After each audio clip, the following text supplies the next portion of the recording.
Assalamu alaikum. 1 p.m. This is Radio Pakistan. The news read by Sumera Kamal. The headlines first.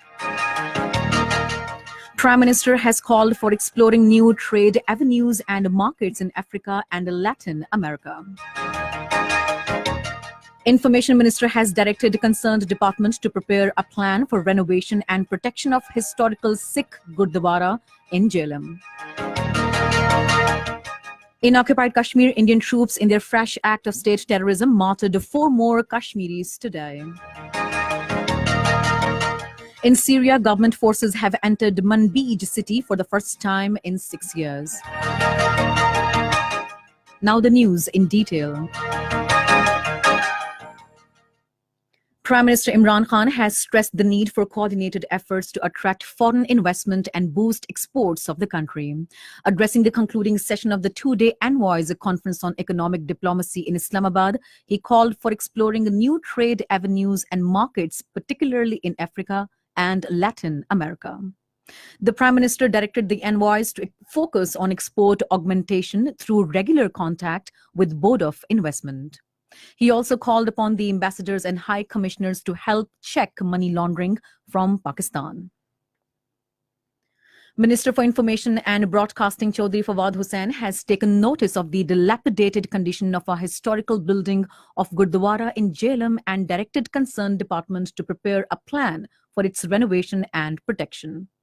In a statement, he said religious buildings are important historical asset and cultural heritage, and their protection is our moral and social responsibility. The minister said the renovation of this Gurdwara will provide an opportunity to Sikh community from around the world to visit their historical place of worship. He said such steps are very important for religious harmony. Minister for National Food Security and Research Sahibzada Muhammad Mehboob Sultan says a long-term strategy is being developed to meet the needs of textile industry in the country. In a statement, he said all available resources would be mobilized in the collaboration with provinces to achieve the set target of 15 billion bales cotton production next year. German ambassador to Pakistan Martin Kobler called on Special Assistant to Prime Minister on Overseas Pakistanis and Human Resource Development Zulfikar Abbas Bukhari in Islamabad to discuss investment opportunities in Pakistan. They also discussed carving out a plan to provide technical and vocational training to Pakistani youth. The German ambassador said his country is looking to import manpower by 2020 and Pakistan can prove to be an important contributor in this regard.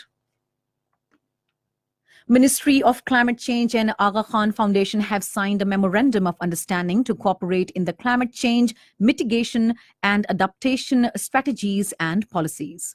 The MOU was signed by Secretary Ministry of Climate Change Shahrukh Nusrat and Chief Executive Officer Aga Khan Foundation in Pakistan Akhtar Iqbal in Islamabad.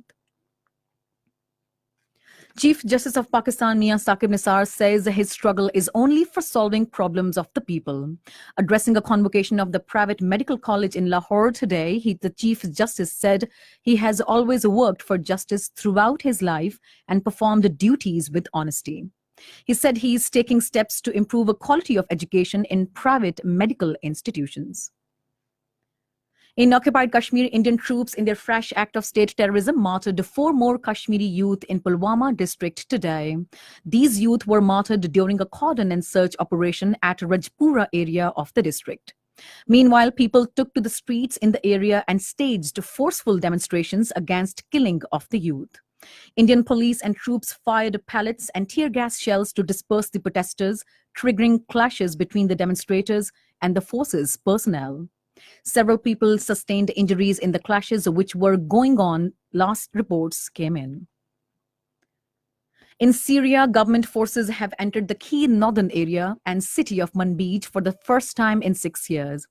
According to Syrian army spokesperson, the government troops have been deployed in the area around the city.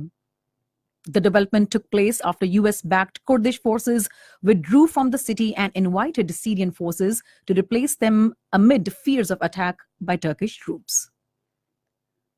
And that is the end of the news. For more news and analyses, log on to our website radio.gov.pk and also watch live streaming of our bulletins on the link facebook.com/radio Pakistan News Official.